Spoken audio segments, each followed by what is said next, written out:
from Iraq to the Civil War. Peaceful getaway, a turquoise, crystal clear water, just history right here beneath your feet. I think that this is the first time you guys will ever see me in such a miserable state, shirtless.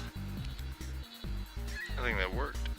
Check it out, a dying bumblebee. We heard that you guys have like the best raspberry shakes. Oh, nice, wonderful, thank you so much. It actually is really good. Today we're at one of the most breathtaking views in the entire West. Right here behind me is Bear Lake, the southern end being the Utah side, and the northern end being the Idaho side. From up here you can see the entire turquoise waters stretch all across the valley, right on the border, split directly in half of Utah and Idaho.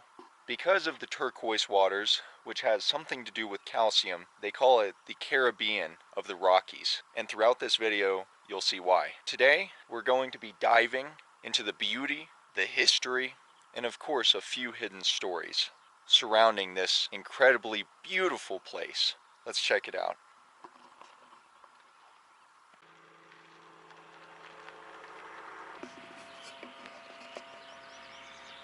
Well, I'm sure as you guys can tell, we've made it to the Henry Early Park here in wonderful Lake Town City of Utah.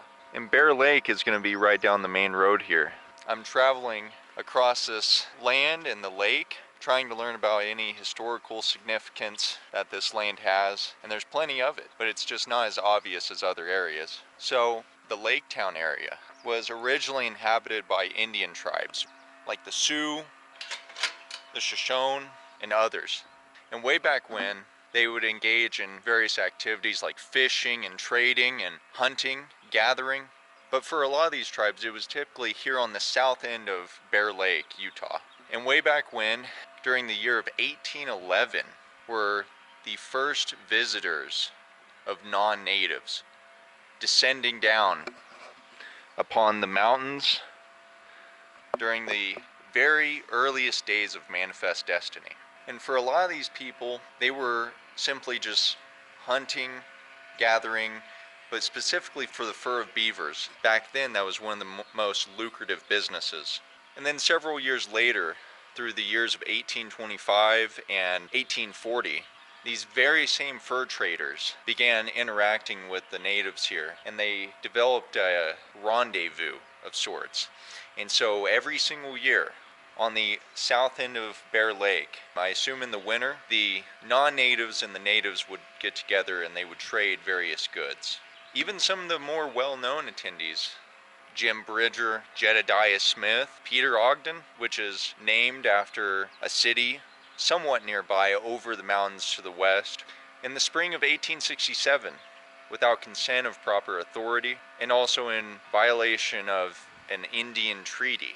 There were men from the settlements of Round Valley and Meadowville had moved permanently to this very site of Lake Town. They began developing infrastructure and they began to clear out the land. And when the Indians began to protest to the, at the time, president of the LDS Church, Brigham Young, he ended up sending one of his top advisors, Charles Rich, to settle the dispute. And from that day forward, a new treaty was developed and ratified, which would allow the settlers to remain here in old, beautiful, and expanding Lake Town. It's quite small.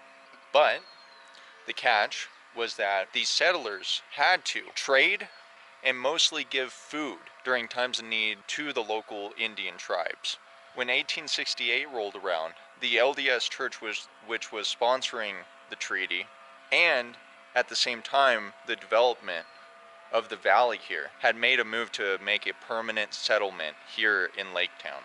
And from that moment forward, the first meeting and the first schoolhouses in 1868 were established.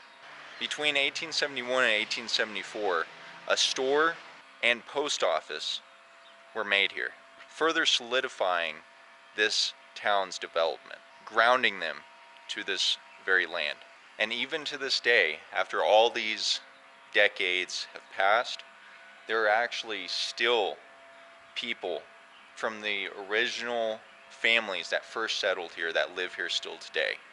They're local farmers, people in agriculture, cattle, that help take care of the town here and the lake and local communities. And after all these many years, they continue to hold on to the same values and pass down traditions that their original family members once held.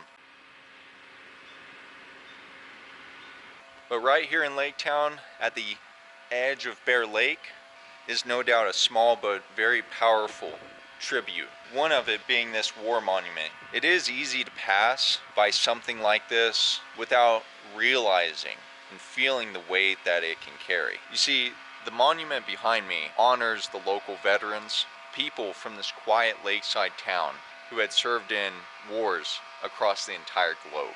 And for the city of Lake Town, and at least for this park that we're seeing today, the name is from a former mayor, one of the founders of Lake Town, a man who had dedicated years of his life to this community. And now the park serves as a popular spot for the locals to come, and you can barbecue, have your kids play on the playground. They have local baseball. But this monument behind me is a reminder that even the small towns throughout the nation can carry some really big stories. For many people across the nation, in these small towns, in places like here, history isn't just in the textbooks, but it's actually the names that are carved in stone, forever to be remembered and honored. And even in the families that still occupy the lands here. And it's in the silence that speaks volumes. Names like from World War I, Ammon Early, Chester Early, Jeremiah Early, which are presumptively descendants from the early settlers, the mayor. From Iraq to the Civil War, the Korean War. These are all constant reminders.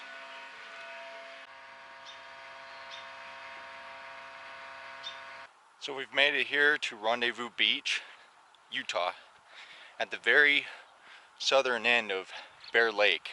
Where we were earlier at Lake Town is just a simple mile or two away to the south.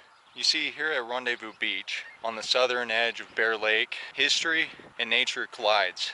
Where we are right now was once a hustling and bustling meeting grounds for mountain men and fur trappers in the 1800s who used to gather here for their summer rendezvous with the local Indian tribes. A tradition that undoubtedly helped shape the American West. I believe from the 1820s to the 1840s, the settlers would get together every year in the summer with the natives and share cultural experiences, food, music, laughter, drinks, all sorts of things, but most importantly, trading for the upcoming fall and winter seasons. Back then, the lake wasn't just a scenic getaway. It was a strategic location for trade, survival, and connection. The trappers would come from all over the world. French, American, indigenous tribes who used these lands way long before them. Today, Rendevu Beach is a peaceful getaway.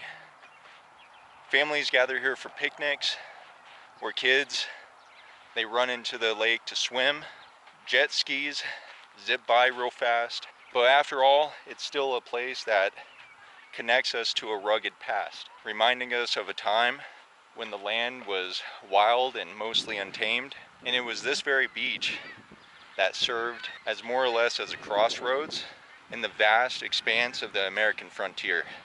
So if any of you guys just happen to find yourself in Utah or nearby, I would definitely recommend coming here, because you can come here for many things, whether it's a turquoise crystal clear water or even just history right here beneath your feet. Rendezvous Point tells a story of connection between the fur traders to families, from the past to the present. And I think for myself, I'll hang around, check out the seagulls, try to soak up some sun. if it will come out.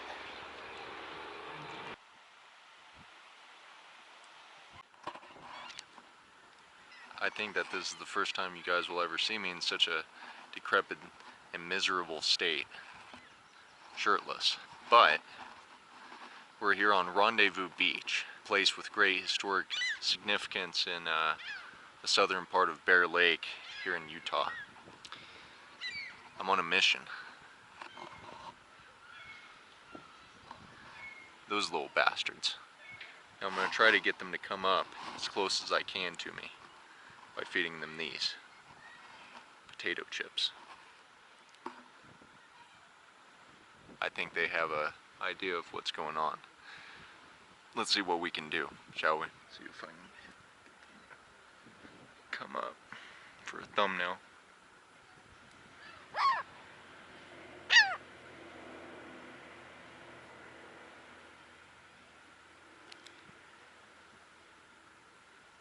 I think that worked. Got one of them.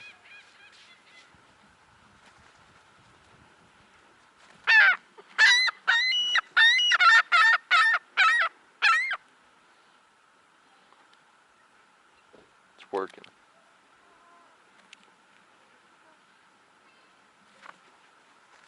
That was mean. Look at this dog.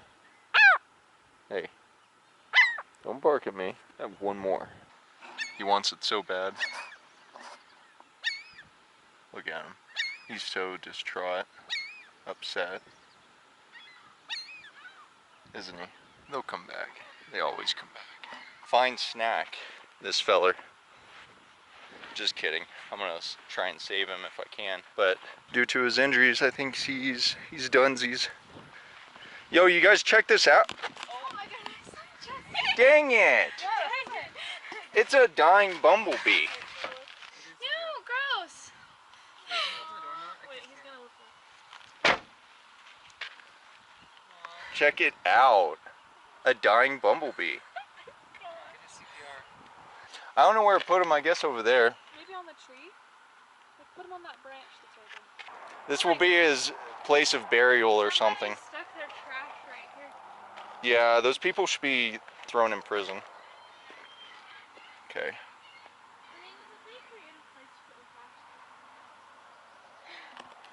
There you go, buddy. Maybe his final resting place. Gracias, E2.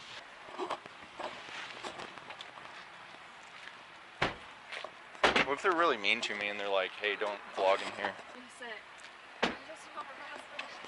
Yeah. Ladies and gentlemen first. What? Hi. Hey, good morning. We heard that you guys have like the best raspberry shakes. We had 2 older people in town confirm it, so. Oh no, we're way too early, huh? Okay. What is the smallest size you have? This is the only size we have. That's not too bad. Okay. That usually comes above around a little bit. Okay. Yeah. Well, just one? Yeah. Yeah, that's fine. Yeah, we'll share one. Yeah. Thank you. Especially weekends. Yeah. Thank you so much.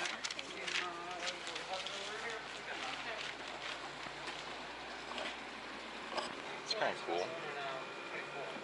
I should say it's 2004.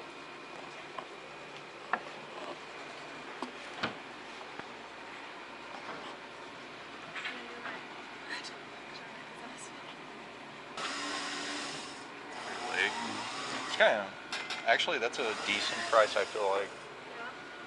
Yeah, for that.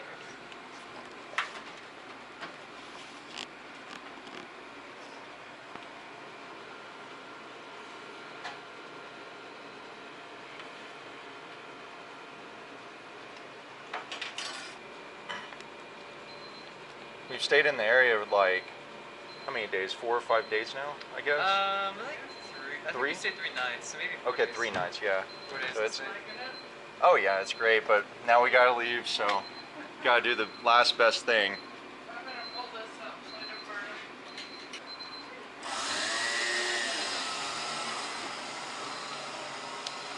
It's vanilla ice cream. And there's the extra cups over there. Oh, wonderful. Straws and stuff. Need 'em. Sure. Oh, nice. Okay. Wonderful. Thank you so much. We got it. Looks great. Look at this thing. And she said we can use the extra cups too, so, Awesome. yeah. Yours. I don't know how we're going to do this at this point. Another spoon, we could just. If you want a straw. I don't know. Spoon's probably what we want. I'll take a spoon and just we can scoop it in. I don't think a straw's gonna. We just need one cup. Probably. I'll take a straw. We will share one. Yeah. I was asking, so should I get this for someone special? Oh my gosh. Yeah. Hey, we saw your name in the gas station. Oh, here. I will. Should I start scooping now? Yeah. Ruthless aggression. This has an interesting texture. What, is this all mine? Yeah, if you want. Unless you don't Oh, want that much. brother. How much? We'll take a little more. Yeah, a little more. I'm trying to fill up on ice cream. But a little bit maybe. It's the best Sugar-free. If it's the best one. What? It's sugar-free. Actually? How can it be the best one sugar free? It actually is really good. Wow. Is it the best? Maybe. Yeah, maybe actually. That's amazing. Oh, I did it wrong, didn't I? Oh no. Okay. Oh, that's good stuff. Have a good one. Thank you. Thank you. Thank you. Yeah. We can sneak in there and get some goods. Yeah. Plunge my head in with a big ice cream cup. Alright.